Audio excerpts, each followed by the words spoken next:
Tak vás pekne zdravím z dediny, ktorú ja ako ráčkujúci milujem vyslovovať.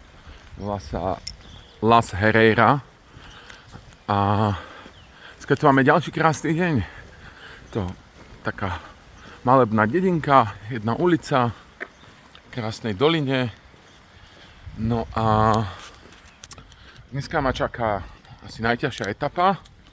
Je to cca 30 km. No a 700 metrov výškových hore, potom cez hrebeň a potom približne nejakých 900 metrov výškových dole do mestečka Triacastela. No a na motiváciu som si pozrel, ako je ďaleko zo Strečna do Šutova cez hrebeň Malej Fatry, čo som už absolvoval veľakrát.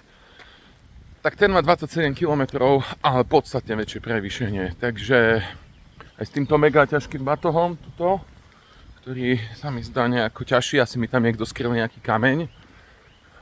No a by som to mal dať bez problémov. Takže si idem zašlapať, vám prajem pekný sviatočný deň a nezabúdajte, smrť fašizmu, sloboda národu. Čus bus!